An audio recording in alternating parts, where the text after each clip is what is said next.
Good Morning Business, French Tech. 6h43 sur BFM Business et sur RMC Découverte. Elles pullulent les startups qui nous promettent monts et merveilles sur la question du nucléaire en matière d'énergie, en matière de recyclage des déchets. On est avec l'une d'entre elles. Bonjour Jean-Luc Alexandre, vous êtes le PDG de Naarea. Il y a 3 A. Qu'est-ce que vous faites précisément, vous, en matière de technologie ? Bonjour à tous. D'abord, je suis ravi d'être là en cette journée internationale de l'environnement, qui nous rappelle combien il est important de pouvoir décarboner notre planète. Nous développons un microgénérateur de 40 MW, de 4e génération, c'est-à-dire qui brûle les déchets de longue vie et haute activité. Donc qui brûle ce que l'on appelle vulgairement les déchets nucléaires. Voilà. Et après, qu'est-ce que les déchets des déchets, ça c'est quoi ? Ça devient des produits de fission dont une partie est réindustrialisable, donc on va pouvoir mettre en place une économie circulaire, et le reste est considéré par des produits de fission dont la durée de vie va être gérable sur une vie d'homme. C'est-à-dire qu'on va aller jusqu'à des durées de vie jusqu'à 250 ans maximum. Donc on arrête cette durée de vie qui va jusqu'à 100 000 ans classiquement. Ça a l'air magique comme ça. Non, c'est pas magique, c'est une technologie, vous savez, qui a été inventée en 1942 aux États-Unis, puis qui a été abandonnée pratiquement dans la guerre froide, tout simplement parce qu'on ne pouvait pas faire d'application militaire derrière, et donc on a préféré les réacteurs repressurisés, qui fonctionnent très bien aujourd'hui dans le monde entier.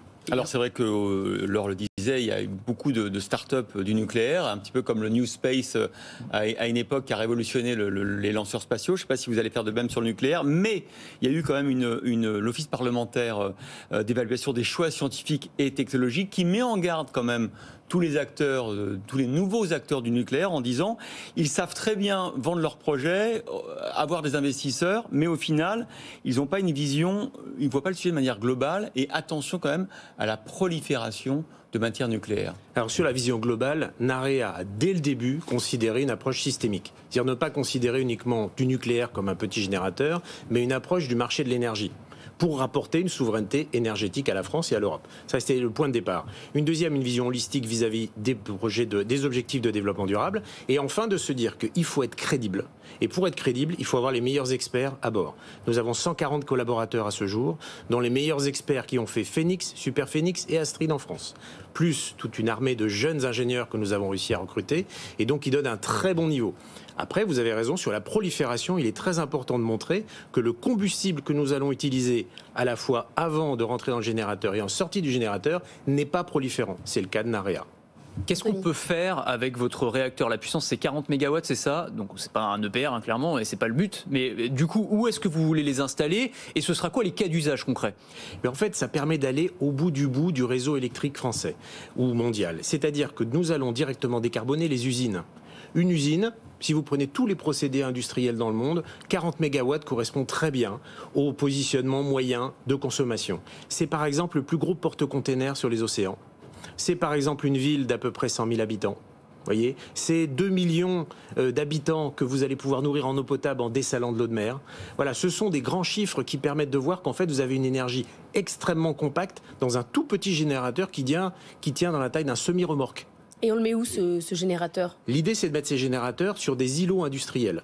C'est-à-dire sur des sites, bien sûr, qui vont être qualifiés, mais qui seront directement au plus proche de l'utilisation. D'ailleurs, nous faisons de l'électricité et de la chaleur, ce qui est important, parce que quand vous prenez les procédés industriels, encore beaucoup ont besoin plutôt de gaz aujourd'hui et de pétrole pour faire de la chaleur. Or là, nous pouvons faire une chaleur à 550 degrés qui correspond parfaitement aux besoins industriels. Alors attention, parce qu'on avait reçu Agnès Pannier-Runacher sur ce plateau, elle nous avait dit, pareil, un peu sur le risque de la prolifération, ces nouveaux acteurs du nucléaire ne pourront se mettre que sur des sites nucléaires existants. C'est là où il faut modifier la législation actuelle. Je note que l'ensemble des pays dans le monde sont en train de modifier leur législation, des pays très proches du nôtre, qui ont vraiment vu cette chose-là et qui essaient de travailler. Nous sommes convaincus que le niveau de sécurité et de sûreté que nous allons atteindre, qui est largement supérieur au référentiel actuel, grâce aux nouvelles technologies, va nous permettre de rassurer et d'avoir toutes les labellisations et les autorisations nécessaires avec l'ASN. Il n'y a aucun risque à avoir un peu partout des mini-réacteurs dans chaque usine. Nos réacteurs sont contrôlés à distance en temps réel.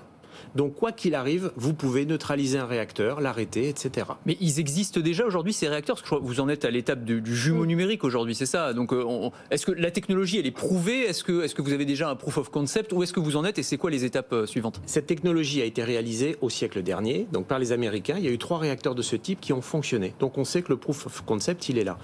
Sur les neutrons rapides qui permettent de brûler les déchets nucléaires, en France, on a eu Phoenix, Super Phoenix. On aurait bien voulu avoir Astrid, mais malheureusement. Je note qu'il y a 2 réacteurs en Russie qui tournent, puisqu'il n'y a que 2 pays qui maîtrisent les neutrons rapides, la France et la Russie. Donc aujourd'hui, oui, il y a eu des proof of concept. Nous sommes en phase de jumeaux numériques que nous allons livrer cet été, et nous allons nous lancer dans la construction d'un prototype pour avoir un prototype d'ici 3-4 ans. Bon, pour l'instant, vous avez levé quelques dizaines de millions d'euros. Pour l'instant, vous brûlez du cash, parce que vous allez recruter 170 collaborateurs encore cette année. Des déchets énorme. Voilà. Des déchets et du Voilà. cash. Non, mais du coup, il faut mettre du carburant dans la machine. Vous allez relever des fonds. Il faut absolument limiter la machine, mais c'est pratiquement un investissement de 2 milliards d'euros d'ici 2030. Entre ce que l'on va dépenser en R&D et les gigafactories qu'il va falloir concevoir, c'est plus de 1000 emplois à la clé en France. Donc on s'aperçoit que c'est un véritable projet industriel. Ça n'est pas uniquement un réacteur de recherche qu'il faut bien sûr au début faire avec un jumeau numérique, un prototype. Nous avons vocation à fabriquer ces microgénérateurs en grande quantité. Mais c'est nécessaire pour arriver à soutenir la réindustrialisation française qui ne peut se produire que si vous avez une souveraineté énergétique. Donc pour l'instant, Family Office dans le capital, vous allez faire une levée A ? Une série A en fin d'année. Ah, en fin d'année. Écoutez, vous reviendrez nous voir. Avec grand plaisir. Merci beaucoup Jean-Luc Alexandre, PDG de Narea.